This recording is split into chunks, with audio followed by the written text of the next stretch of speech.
Hi, this is Brody from Rivers of Nihil. Hey, this is John from Rivers of Nihil. This is Adam from Rivers of Nihil. This is Dylan from Rivers of Nihil, and you're geeking out to Gear Gods. We're at the Whisky in Hollywood. We're on tour with Beyond Creation and the Zenith Passage.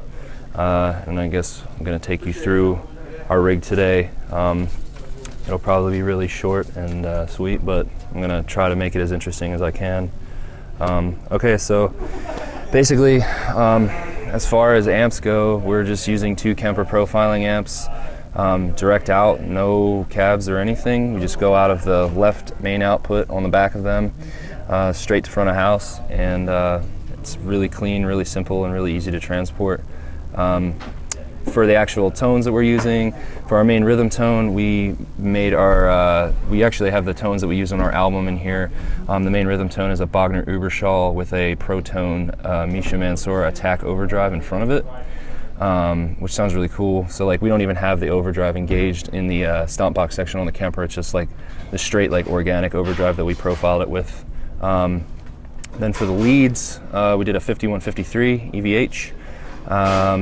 And for all of our like low gain sounds and whatnot, we used a 5153 as well, and our clean is a Fender Twin Reverb. So, and they were all profiles that we actually made ourselves in the studio when we recorded our last album. So it's pretty cool because we can have the same exact sounds live that we got on our record. But yeah, so I mean, it's all direct, really simple, really clean.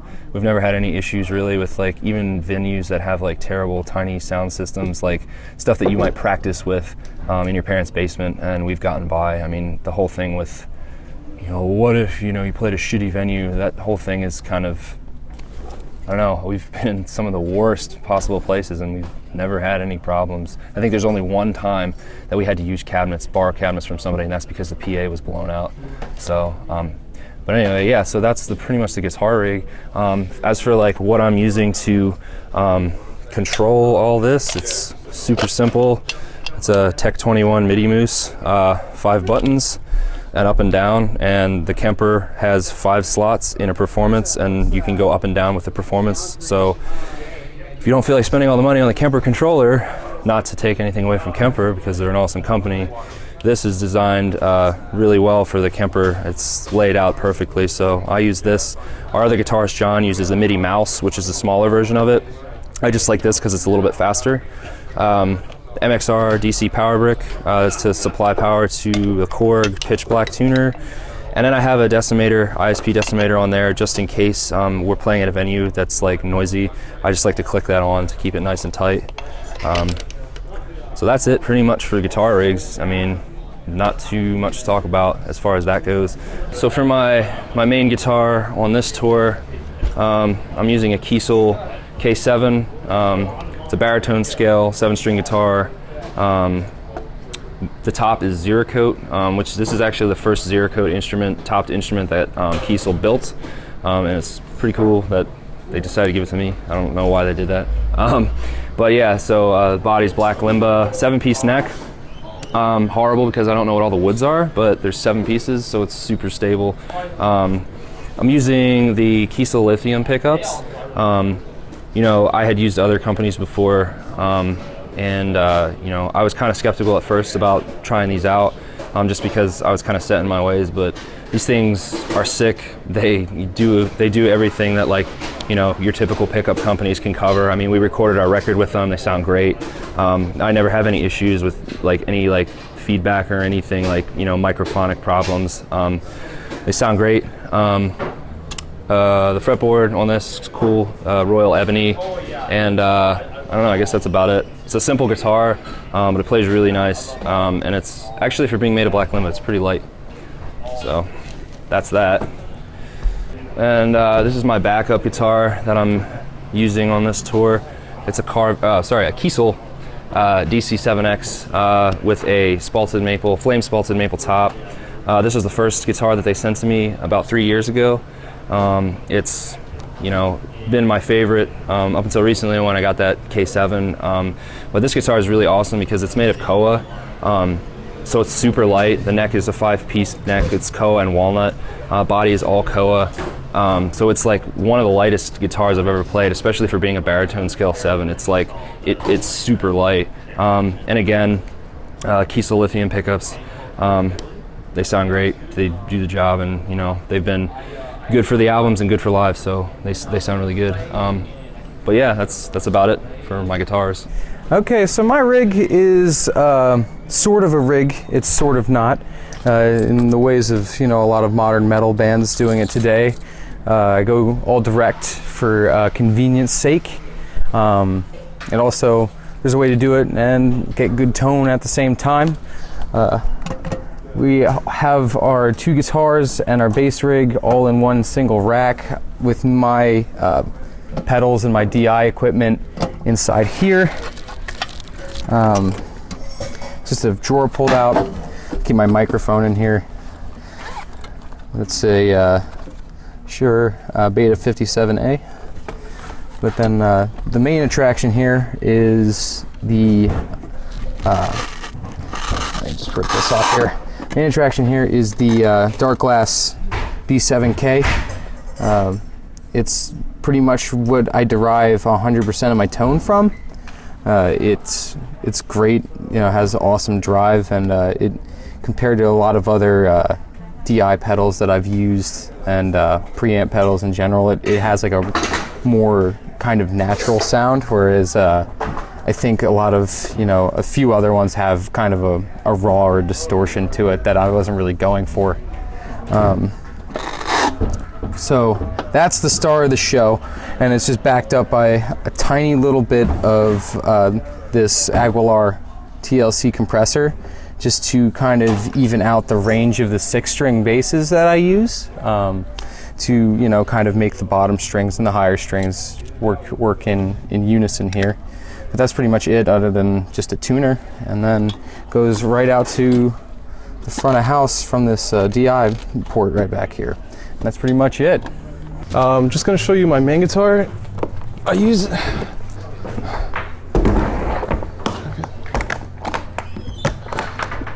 this one is a Schecter Hybrid C7.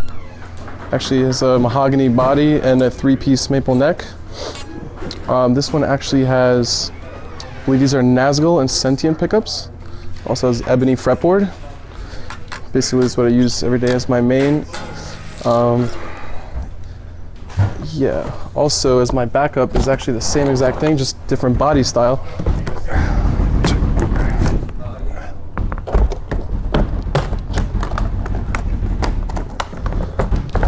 This one is the Hybrid PT7. Literally the same exact thing. It's got the quilted maple top, 3-piece maple neck, ebony fretboard, mahogany body, except this one I believe has the Pegasus and Sentient combination. Haven't used this one that much, but definitely going to start using it soon. Brody and I both use in-tune guitar picks and also Ernie Ball strings. These are, I believe, 10 through 54, and then the 74 on the low F sharp. All right, here we have my main arsenal here. We have the, this is my backup, my Spectre Legend Classic. It's kind of the baseline 6-string model for Spectre, and I've had this bass since the beginning of Rivers of Nihil. I recorded everything up to the Conscious Seat of Light with it and played hundreds and hundreds of gigs with it, and it served me well for a long time. But once I started working with the company as an actual, you know, Spectre endorsed artist, I decided it was time to move up to my new main squeeze, the Euro 6LX. It's a beautiful bass, got great EMG pickups in it, which I think are perfect for what we do, you know, extreme death metal pickups for bass. Strings I use are the Kalium, the hybrids, the Kalium hybrid strings, that's it. This lowest is a 166 gauge. Really helps us with the F sharp, getting as much tonality out of it as we can. But yeah, it plays great, love it. I recorded Monarchy with it, and I've been using it for a year and a half now, probably. Yeah, but that's pretty much it. Well, I am using, in terms of drums, I'm using a 2005 Pearl EX export kit. Poplar shells, nothing too crazy, but this was my first actual drum kit that I got whenever I started taking music a little seriously. So, I don't know, a little nostalgic with it. I've just used it ever since. Two 18 by 22 kicks, one 10 by 10 rack, one 12 by 10, and then a 16 by 16 floor. Using pretty standard Joey Jordison Pearl signature snare. Used that thing for a long time too. I don't know. Just never really found a snare that cuts the way that thing does. It's so loud and it cuts through a mix perfectly. Pedals I'm using are the old standard Pearl eliminators with the belt drive. They're not the Demon drives. They're the really old ones. I've had them since 2006, just like everything else I own. I've had forever. It just seems to work for me, and I don't really like change too much. For cymbals, I'm using 4 Minels and 1 Peisty. The hats are the Soundcaster 13-inch hats. I have a 17-inch Custom Classics metal heavy crash, 1 Custom Classics thin regular old crash, a 20-inch Peisty Rude Power Ride, and a 16-inch Custom Classics China. They all sound great. I've had this cymbal since I was like 10 years old, I think. Same with pretty much everything else. I just got these on the last tour that we did, and I love Meinl. I love that company to death. Great people to work with, very good cymbals, and yeah. In terms of heads, on all the, I guess, main drums I'm using, on my snare and my toms, I'm using Evans. I have an HD dry batter head coated on my snare with the vents in it, because if you use a regular like Evans G2 on here, it just gets a little too much overtone because it's a really heavy metal snare. On the racks, I'm using the coated G2s, and same with the floor tom. And on the bottom heads, I'm just using clear Remo ambassadors. I haven't changed those in ages, so I don't know. But yeah, and on my kicks as well, I'm using the Aquarian Super Kick 2 heads. These things last forever, like forever. The last set of these I had lasted me for like 5 years. You cannot break them. When you put one of these Remo patches on them, man, they will not break. And as you can see, I have my beaters back pretty far, so yeah, they just literally refuse to break. Yes, in terms of the electronics, it's really, really unorganized. But what I'm using is the Roland TM2 module. It's really small, really compact. I just got this thing last year, and prior to this, I was using the Alesis DM5. Another great module, industry standard, but I wanted something a little smaller, something I could fit, and take on tour and be comfortable with. So got this guy. Great samples. You can load your own samples onto it. You can do virtually anything you want with it. And for my mixer, which I run my kicks through, I run my samples through, and I have a click, which goes to my ears, obviously. Just using the Xenix Q802 Behringer mixer. I don't really use it for much, but I just, I plug my kicks into it, and I have all the backing tracks and the samples and the click tracks running to it, so everything's the same way every night. Obviously, I trigger my kick drums just using these Roland triggers. I'm not exactly 100% sure of the name because, RT7K kick triggers. I'm using 2 of those. And my backup is just a broken one of the same kind. And in terms of what I'm using for my ears, I use the Shure 215s in-ear monitors. Sound great, do everything I need them to. It's nothing too fancy, but she gets the job done. That's all that counts. Main sticks that I use are Vic Firth 5A nylon tip. I've found with a lot of sticks with the nylon tip that the nylon tip will like break off, and I don't know, it'll just leave, the entire head of it will just break off, and then it makes it pretty much useless. So it doesn't happen to me with Vic Firth. I've used Vic Firth for a very long time, up until this tour, but I was broke, so I just got a bunch of cheap sticks. But yeah, Vic Firth is the way to go, man. I've used them since I was, a kid, just like everything else I use. Yeah, it works for me. This is Jesse from Black Crown Initiate. This is Nick from Black Crown Initiate. Hi, I'm Wes Hauk. This is Andy from Black Crown Initiate, and you are geeking out to Gear Gods. We're going to talk about our rigs. These are our brand new Rev cabinets from the kind folks at Rev Amps in Winnipeg, Canada. We're pretty stoked about these. These are